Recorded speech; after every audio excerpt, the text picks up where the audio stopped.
Hello YouTube, this is Bucket coming at you today with my P08 Luger.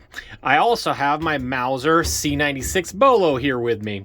I kind of wanted to show this off a little bit. I got a couple of videos coming up on this one. Mauser had been producing the C96 broom handle Mauser from 1896, and they ended up stopping production of this in 1937, and one of the reasons was they ended up getting the contract to start producing Lugers for the German military. So at the end of World War II, with the Treaty of Versailles, this restricted their ability, the Germans' ability to produce military sidearms. And the only ones that were allowed to do it was Simpson. And as the interwar period was waning and the Germans decided that they were going to flaunt a little bit more of the Treaty of Versailles, Mauser was given the contract to produce the classic P08 Luger. And at the beginning, they really did not want to, let everybody know what they were doing. And so instead of producing the date, they ended up producing these with a K date, and that was from 1934. In 1935, they ended up going with a G date, and both of those ended up on their toggle having an S42 instead of the Mauser banner logo. After 1935, they kind of just didn't care so much about the Treaty of Versailles, and they started producing the 1936 on the chamber right there. And so the S42 toggle mark was on these Lugers from 1937 to the spring of 1939, and they ended up dropping the S off of the toggle. This is the same time that they ended up abandoning the kind of considered better bluing process, the rust blue, and ended up going with like the salt blue like you see here on my Luger. At this time, they also abandoned the strawing of small parts such as the trigger and the safety mechanism. From at the end of 1939, from 1941 to 1943, they ended up moving away from the 42 code and ended up going with the BYF code. Lugers are really pretty neat. I like them because they have the serial numbers all over the guns.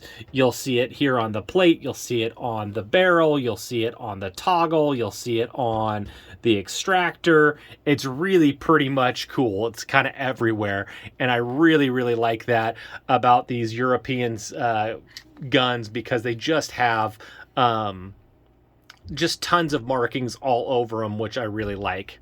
Mine, a correct 42 1939 Luger, will have an Eagle 63 Waffenampt on the side. There's actually two of them with the proof mark here. Mine, unfortunately, does not have a matching magazine, but mine does have a correct E63 Waffenampt, and it is even an A prefix. So this may have been the magazine that a GI brought it home with, which I thought was really, really cool.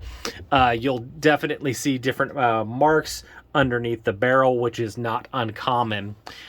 I picked this one up at Jackson Armory in Dallas, Texas. I was down seeing my brother down there, and I was really excited. I brought my 8mm Nambu Type 14 down there. They ended up offering me a really good price. I had to throw in a couple of small revolvers with it, and I ended up being able to bring this home with me.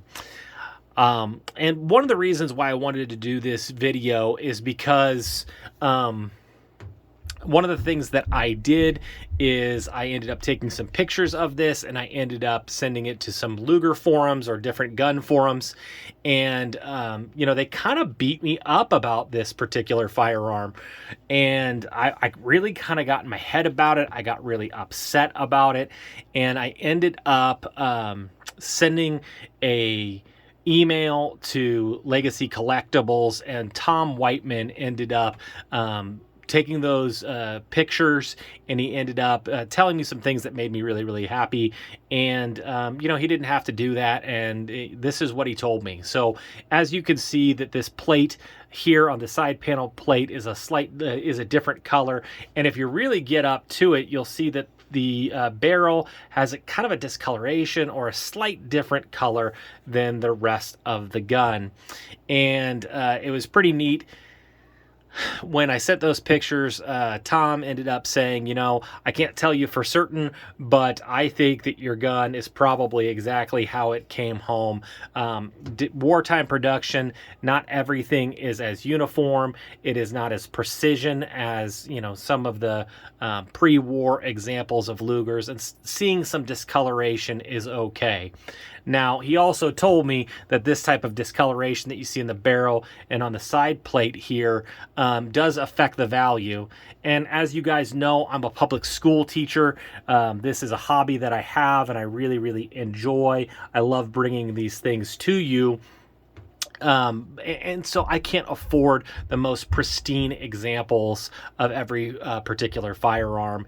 And it's one of the things that I wanted to come to you guys with is when you go to those forums, those gun forums, those are some really great guys that have some really great expertise, and some of the things that they think of that are just kind of really negative or bad, you know, you have to enjoy what you want and what you see and what you love for your particular collection. And yes, this gun is not in pristine condition. There is some discoloration. There's some blood stains on the barrel. It's really hard to get it to show up on the camera. And, you know, the side plate, while it is numbers matching correct to the gun, is not, you know, the most beautiful of examples. But for the bucket, I really like guns. You know, this broom handle Mauser is just, it's haggard. It's had a long life. This was well loved. It probably was in China or Russia for some of the civil wars. And you know what? I love the way that it looks, and that makes me really happy. So while I think all the people on the different gun board forums are really trying to do nice, don't let them change the way you think about the particular firearm you have. Love what you've got. It's going to be something that you're going to cherish, and that's what really matters the most. So I do want to thank everybody for supporting the channel. This is a quick video that I just wanted to bring to you real quickly. I am going to take this out to the range. I'm going to give some shooting impressions of this awesome piece of World War II history. So if you're looking forward to that, go ahead and hit the like, hit the subscribe, and go ahead and hit that notification bell. I will get this out and I will give you some shooting impressions of this. And as always, you stay classy, YouTube. Little middle baby bucket, do you want to live in California? No! Why? Because I'm not a communist.